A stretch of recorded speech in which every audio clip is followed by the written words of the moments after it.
पूना गाडगे आणि सन्स प्रस्तुत ग्लॅमर गाथा.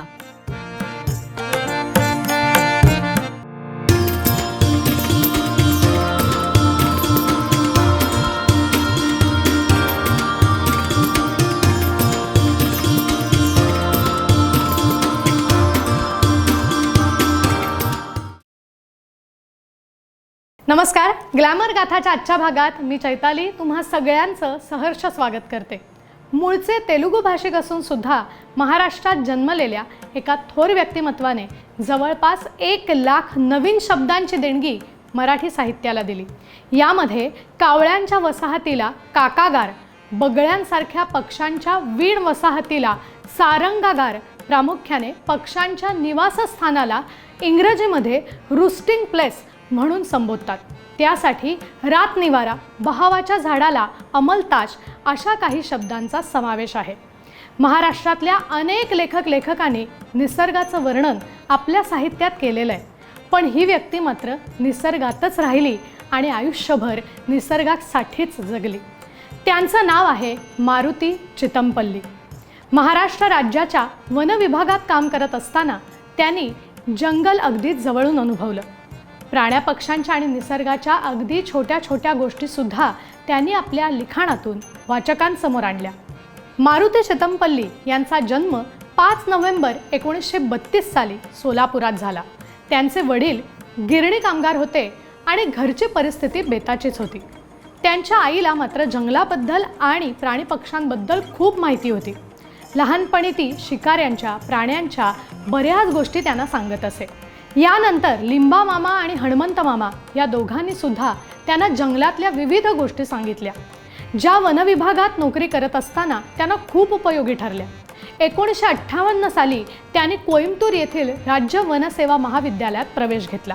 1978 साली बँगलोर येथील इंडियन इन्स्टिट्यूट ऑफ सायन्स येथून वन्यजीव जीवशास्त्राचे प्रशिक्षण घेतले. कोइंबतूरमधील शिक्षण पूर्ण झाल्यानंतर मारुती चितमपल्ली यांच्या वनविभागातील नोकरीची सुरुवात सातारा जिल्ह्यातील ढेबेवाडी येथून झाली. त्यानंतर महाबळेश्वर, वडगाव, नांदेड, इस्लामपूर, अहिल्यानगर, बोटा, राजूर, गोंदिया, नवेगावबान, पनवेल आणि पुणे येथील वनविभागांमध्ये त्यांनी कामं केली.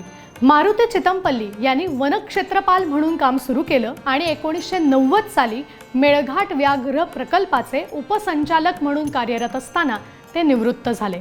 कर्नाळा पक्षी अभयारण्य, नवेगाव राष्ट्रीय उद्यान, नागझिरा अभयारण्य आणि मेळघाट व्याघ्र प्रकल्पाच्या विकास कामांमध्ये त्यांनी महत्त्वपूर्ण काम केलेलं आहे. त्यांनी महाराष्ट्र पर्यटन विकास महामंडळाचे संचालक म्हणून काम केलेलं आहे आणि राज्य वन्यजीवन संरक्षण सल्लागार समितीचे सुद्धा ते सदस्य होते. मारुती चितमपल्ली यांना मराठी, तेलुगू, हिंदी, गुजराती, बंगाली, जपानी अशा जवळपास 10 ते 15 भाषा येत होत्या. पारधी आणि आदिवासी लोकांच्या भाषा येत असल्यामुळे निसर्गाची अनेक रहस्य त्यांना सहज कळत असत. वयाच्या 40व्या वर्षी त्यांनी संस्कृत भाषा सुद्धा शिकून घेतली होती. संस्कृत भाषेतील सुभाषितांमध्ये असं म्हटलेलं आहे की चकोर पक्षी हा चंद्राचं चांदणं ग्रहण करतो आणि चातक पक्षी फक्त पावसाचंच पाणी पितो. त्यामुळे बऱ्याच लोकांना हे दोन्ही पक्षी काल्पनिक असल्यासारखं वाटतं. पण या दोन्ही पक्ष्यांबद्दल मारुती चितमपल्ली यांनी त्यांच्या एका मुलाखतीत खुलासा केलेला होता. त्यांनी सांगितलं की ते ट्रेनिंगला असताना त्यांना चकोर पक्षाचा अभ्यास करण्याची संधी मिळाली. हा पक्षी रात्रीचर आहे आणि त्याची घरटी सुद्धा जमिनीवरच असतात. त्यामुळे अंड्यातून पिल्लं बाहेर आल्यानंतर चकोर पक्षी पिल्लांना घेऊन जंगलात जातात. रात्री जेव्हा वाळवी खाण्यासाठी चकोर पक्षी वारुळाजवळ जातो तेव्हा फॉस्फरंट असल्यामुळे ती वाळवी चंद्राच्या प्रकाशात चमकते आणि त्या पिल्लांना सहज टिपता येते. तसंच चातक पक्षाबद्दल त्यांनी सांगितलेलं आहे की हा पक्षी भारतात पावसाळा सुरू व्हायच्या वेळेला येतो.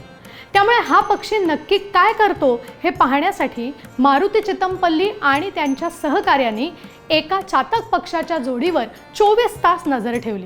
तेव्हा त्यांना आढळून आलं की पाऊस पडताना झाडावरील पानांच्या देठाला चोच लावून ते पाणी पितात.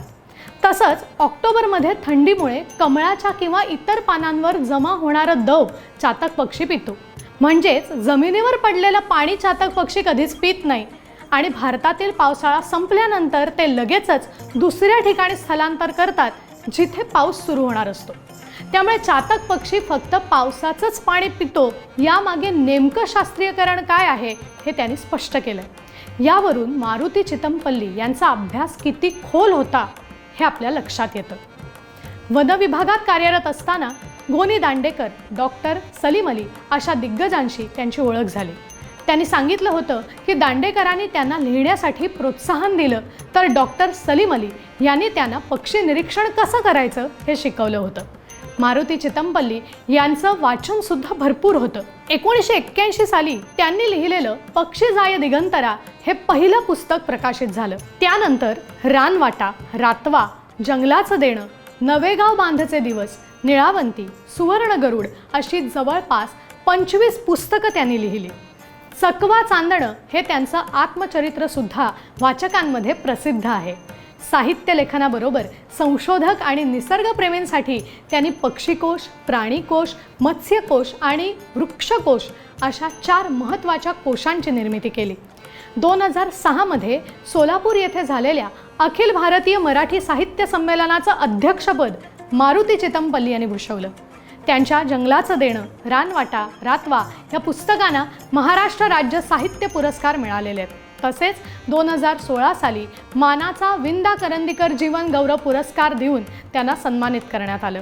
2025 साली साहित्य आणि शिक्षण क्षेत्रातील योगदानासाठी त्यांना भारत सरकारकडून पद्मश्री पुरस्कारानं गौरवण्यात आलं।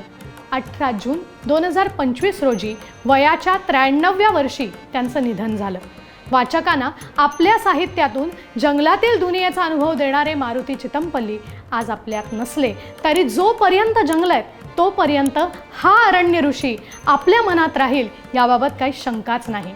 मारुती चितमपल्ली यांचं कोणतं लिखाण आपल्याला आवडतं हे आम्हाला जरूर कळवा। आपण भेटणार आहोत ग्लॅमर गाथाच्या पुढच्या भागात। आत्ता मात्र निरोप घेतेय। नमस्कार।